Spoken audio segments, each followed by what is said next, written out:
Alright, just got back to the house. It is up at operating temperature.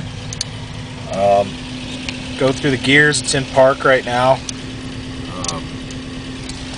Go ahead and shift it into reverse. You can see the RPM dropped, indicating it went right into gear. I'll go ahead and just let off the brake, and we are traveling backwards. Reverse works great. Neutral. And we'll drop it down into first. Of course, this is a 3-speed automatic.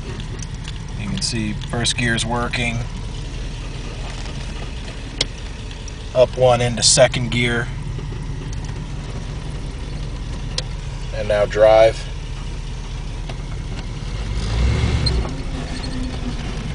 Go ahead and put it in park, and I'll get out and lock the hubs.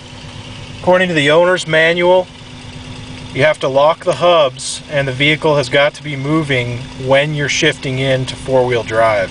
That's something on this Scout that I actually had to have looked at. I thought it didn't work because shifting into four-wheel drive right now, it will actually grind. Going in while it's rolling, it goes in smooth. So we'll do that.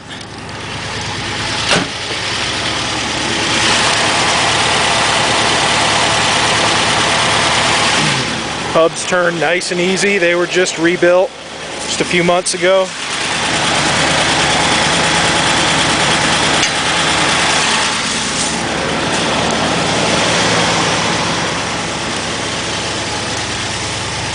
Do another quick walk around while it's running.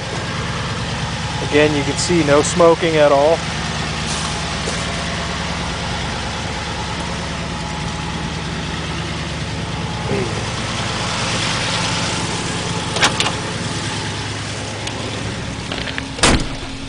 Okay, so the front hubs are locked. Go ahead and put it into drive. Actually, I've got a car coming up on me here, so I'm going to just let them roll by.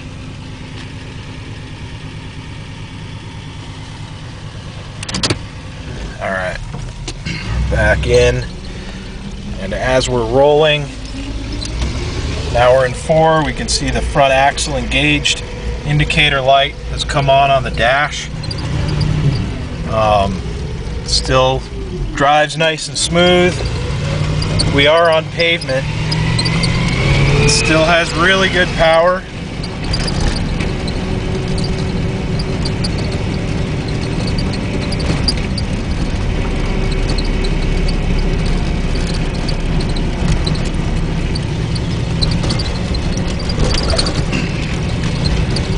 Doing about 25.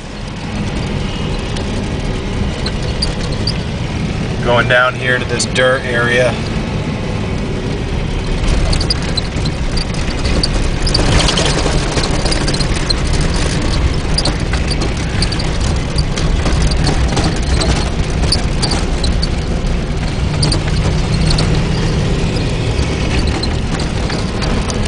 Again, still in four-wheel drive.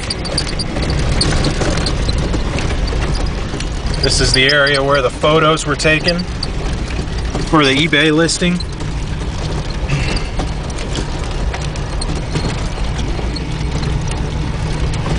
So now I'm going to turn the vehicle off and put it into 4 low.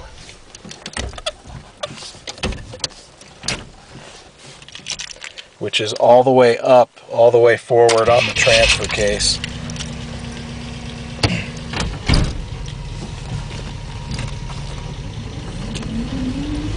Now we're in 4 low.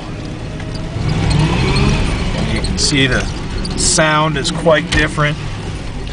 And actually, I don't think I had it in 4 low all the way. It seems like it just popped out.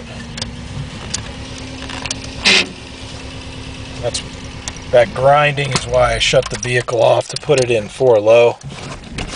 There we go. The transfer case was not all the way forward. It's not hard to shift or anything like that. You can see the front axle engaged, indicator light is back on. Substantially more torque. I think I've spun all the tires just right there. It's very torquey. You can hear a difference in the drivetrain when it's in 4 low, but it is a Dana 20 all gear transfer case, so that is normal. Put it back in neutral, and then I think I'm between gears on the transfer case again. So in an effort to not grind these things, I'm gonna just click it back in with the vehicle off.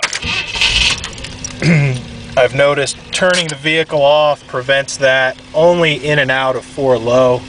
4 high seems to be shift on the fly. I'm going to go ahead and unlock the hubs.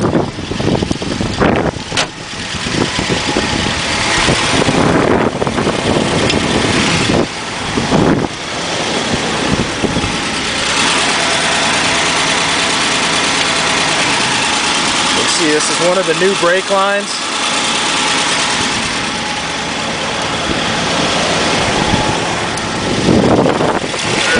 The other new brake line right here.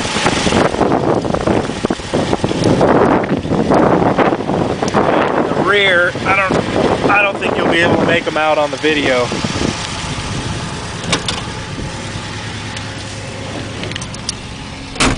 But I do have the contact information for the shop that did everything.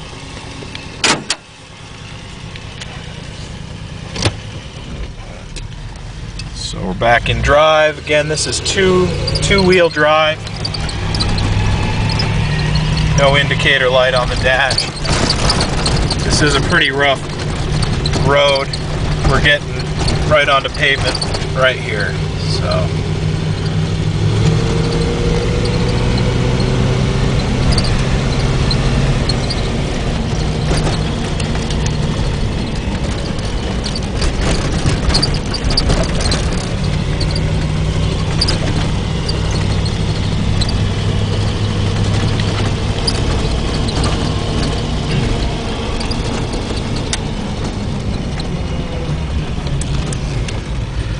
So this is a great vehicle if you're going to use it for a daily driver, especially in the winter time. That's what I use it for. And slowly been investing in it and trying to make it perfect. And I think with a good home, it'll really do good things. And we're back in the driveway. You can see here idling, everything's up to temperature.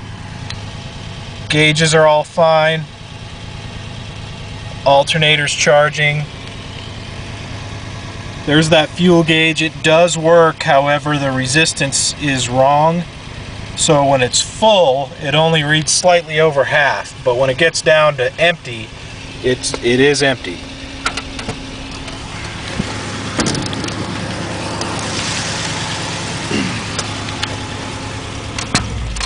Go ahead and turn it off here. And the column does lock. These side windows open. That's an original International roof rack. It is the original one for the Scout. When I did the fuel sending unit, this rubber grommet here, I didn't get sealed up right, so that's one of the flaws. I don't think the top has ever been removed.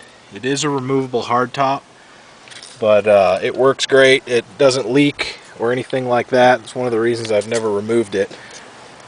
The other reason is I take my kids in it up in the mountains, and it doesn't have a roll cage. Some of these units came with a factory roll cage, or a roll bar I should say, but those are typically just into the floor. Let me fold this seat up here. That's the back seat. Trim and everything in good shape. The factory armrests have been removed. They're usually there on Scouts, and they're not on this one, and I do not have them.